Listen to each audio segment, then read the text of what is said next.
Okay students, so we will be starting today the topic regarding reservoir capacity and how to estimate the storage capacity of a reservoir by two methods, graphical and analytical. So the first method is graphical method, means we have to use some graphs or curves to get the storage quantity for a particular reservoir. So first point here, 5 points are there. We will discuss one by one.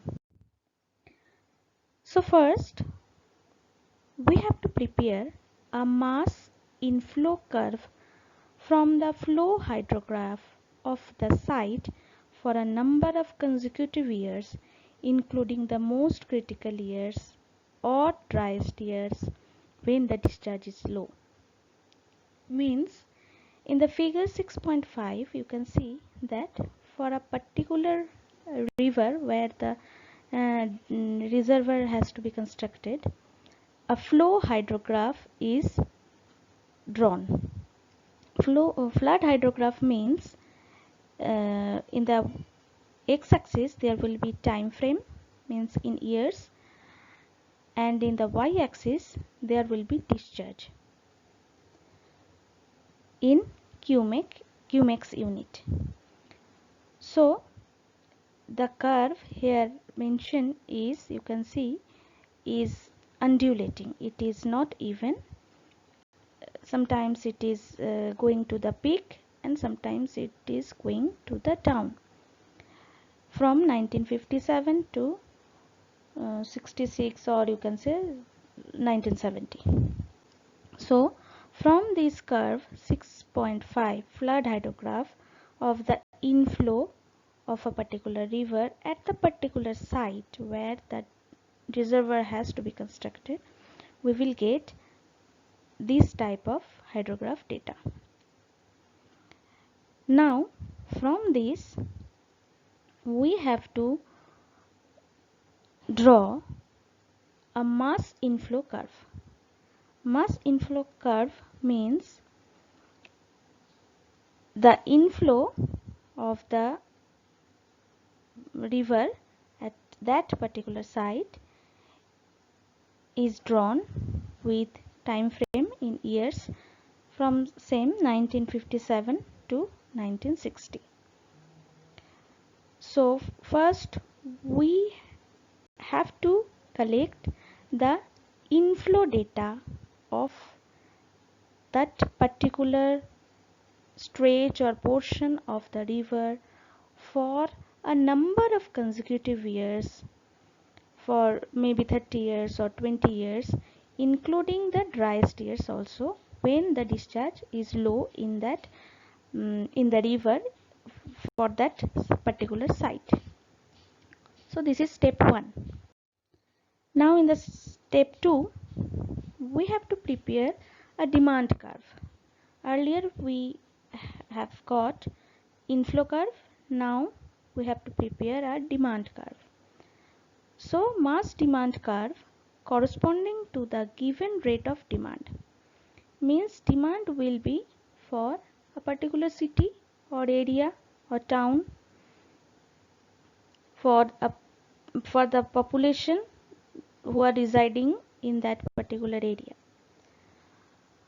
So if the rate of demand is constant, the demand curve is a straight line.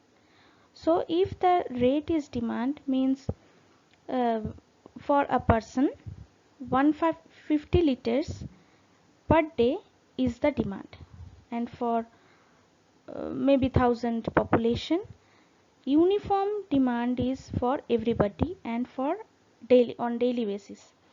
So the demand, if we accumulate the demand with the time frame for a particular year, then we will get a straight line, but it will gradually rising because accumulation is there in the demand portion. So in y-axis it is written as accumulated demand.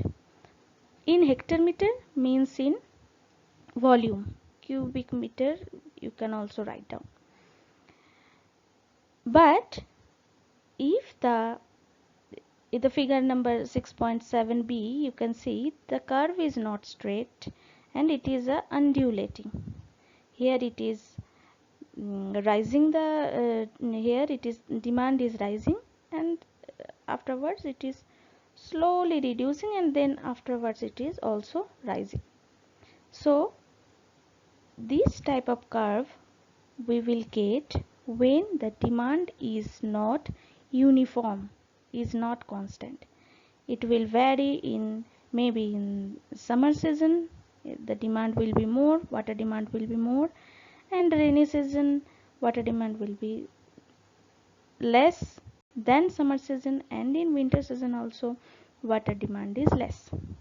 So for a particular year, with the variation of seasons or months, the accumulated demand will vary. So the general we can take that uniform demand is generally uniform demand or constant demand is there for a particular location or for a particular city. The scale of the mass demand curve should be same as that of mass inflow curve. That means the scale for accumulated demand and for accumulated discharge for the river, earlier we have seen the graph, and the time frame also will be, the scale will be same. Now third step, draw the lines AB, FG, etc. such that, so where is AB? In the diagram, here is A to B and F to G. These are actually tangential lines represented in dotted form, dashed form, and where it is beginning from A point and F point. So A point and F point is the rising point of the inflow curve. Here it is written and shown, it is the inflow curve. So draw the lines AB and FG such that they are parallel to the mass demand curve, and the slope, how it is going, it is parallel to the demand curve we have drawn earlier in the step 2. So AB is parallel to that demand curve. The demand is constant here from point A and from point F. And second is they are tangential also to the crest A and F of the mass curve. So this is mass inflow curve, and here is the actual demand curve. AB and FG are the parallel lines of the demand curve drawn on the crest point A and F in the mass inflow curve. So next, determine the vertical intercepts CD and HG, etc. So we will get that CD where the AB line is intercepting the mass inflow curve here, and secondly at H point, at J point actually, and we will get vertical intercept HJ. So determine the vertical intercept CD and HJ between the tangential lines and the inflow curve. These intercepts indicate the volume by which the inflow volume falls short of demand. So it means CD here, demand is more, demand is represented by AB, and inflow we are getting from the river is less. It is here for a particular time, it is at the D point. but demand is up to C. So CD is the quantity of water. From where we will get that CD quantity? From this accumulated inflow y-axis we will get the CD quantity. So the intercept CD and here also HJ are the quantity of water or volume of water which is actually less than the demand. Fall short means less of demand, empty portion. So it is written here empty, and here also it is representing by arrow empty. And DE, JK, DE and JK portion we will know afterwards what is the DE and JK portion. So next step 4 is assuming that the reservoir is full at point A. It is a crest point, topmost level point, so we will assume that here at that particular time reservoir is at full level. The inflow volume during the period AE, for this period A to E, how we will get E? We can extend the CD portion and it will join to the A. So we will get AE time period is equal to the inflow volume during the period AE is equal to the ordinate DE. So now we will know what is DE. So DE is the inflow volume for the period A to E, and the demand is equal to ordinate CE. The total ordinate C to E is the demand. So inflow is DE and CD portion is the less demand. So here it is written that this point it is an empty condition of the reservoir. So we have to get that CD portion of water for that city from the reservoir. So we have to store the CD portion in the reservoir. Similarly, for FK time period, total demand is HK, inflow is JK. So the less amount is in the demand is H to J, and we have to store that HJ quantity of water in the reservoir. Thus the storage required is equal to the volume indicated by the intercept CD, or you can say HJ. Determine the largest of the vertical intercept found in step 3. So we will get that intercept at like CD, HJ and furthermore. If we continue to draw demand and inflow curve for after 1954, so we will get maybe 3, maybe 5, maybe 10 depending on the number of years, so many vertical intercepts. So we have to determine the largest vertical intercept. The largest vertical intercept represents the storage capacity required for the reservoir, because if it is largest quantity, then all the smallest quantity like CD is larger than HJ, so HJ will also adjusted in the CD. So largest vertical intercept we have to determine. So where is FL? F to L here. After B, the next top level point is at F.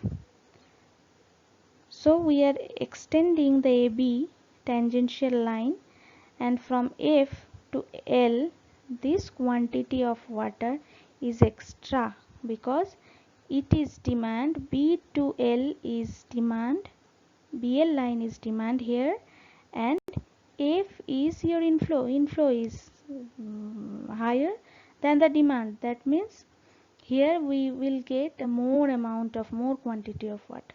So extra water will be there in the storage reservoir. So here it is written extra water will be spilled down. The volume of water will be spilled down over the spillway of the dam. Earlier we have seen sluiceway and spillway, some minor hydraulic structure should be there in the reservoir for functioning it properly. So here we can see the necessity of spillway in a dam to spill out the extra amount of water where demand is less and inflow is higher than the demand. Now we are going to analytical method. It is a purely computational method using various data, majorly inflow data and demand data. So number one, capacity of the reservoir is determined from net inflow and demand. Storage is required where demand exceeds the net inflow quantity. Storage is required only when demand is high but the coming water, inflow water, is less. The total storage required is equal to the sum of the storage required during various period. Maybe rainy season, maybe a summer season, where in the summer season we will get less quantity of water maybe in the river, and in the rainy season we will get a huge amount of water which is maybe more higher than the demand. So the total storage required is equal to the sum of storage required for various period of time. So first step is collect the stream flow data, means river inflow data, at the reservoir site during the critical dry period. Dry period means when in a year when the quantity, or you can say inflow data of the river is less. Generally, monthly inflow rates are required. For very large reservoirs, the annual inflow rates may be used. Generally, for a river, we will consider monthly inflow data. Ascertain the discharge to be released downstream to satisfy water demand for the cities, for a particular city or town or an area. So, discharge which should be released to meet the demand for that particular city. Determine the direct precipitation volume falling on the reservoir during the month. If we are considering the time period as month, then we have to get the data from maybe meteorological department that for summer season, maybe in April or May, what is the precipitation, what is the rainfall, and for June, July, August, the rainfall may be high, and it surely be high. So we have to get the direct precipitation volume. From where we will get volume? The area into the depth of the rainfall, centimeter or in centimeter or in millimeter. Estimate the evaporation losses which would occur from the reservoir. The pan evaporation data are normally used for the estimation of evaporation losses during the month. So, precipitation is falling down in the reservoir, means it should be added, the water is added. But in the step 4, evaporation losses we are considering. Evaporation losses means these data we have to subtract from the total water volume. Ascertain the demand during various months.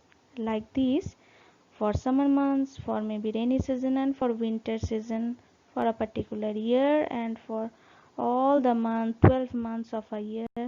We have to check the first the discharge, then the precipitation rainfall plus rainfall, and minus evaporation loss.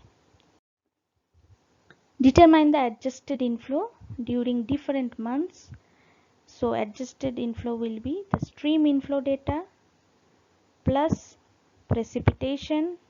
What is the inflow in the river? First stream inflow, then plus we have to add the precipitation for all the months, for every month, minus evaporation, and minus downstream discharge, means it is the demand.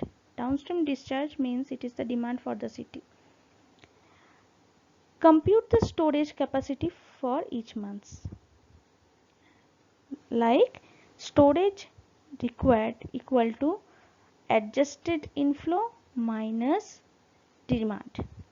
So adjusted inflow minus, if we minus the demand, that means that portion of the water should be stored in the reservoir. Determine the total storage capacity of the reservoir by adding the storage required found in step 7.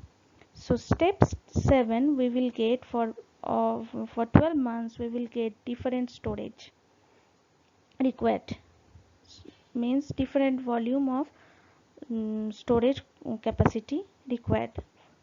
So we have to add all the storage, then we will get the total storage capacity finally. So next,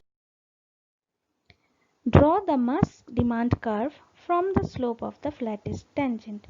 So here, after determining the flattest tangent, we have to draw a demand curve from the same slope, from the slope which is of the flattest tangent FG. We have to draw a demand curve. The yield is equal to the slope of this line. So here it is shown the safe yield is the slope of the flattest tangent FG, and FG will be the demand curve. So here the yield from a reservoir of a given capacity. So different tangents are there. AE, it should intercept in the inflow curve, maybe A1 E1, A2 E2, A3 E3, like this. And for a particular year, 1963 to 1964, for different tangents, we will get a flattest tangent, and the slope of the flattest tangent will give the safe yield. Like here it is shown like 2500 maybe cubic or hectare is the safe yield. So we will next proceed our next topic in the next lecture.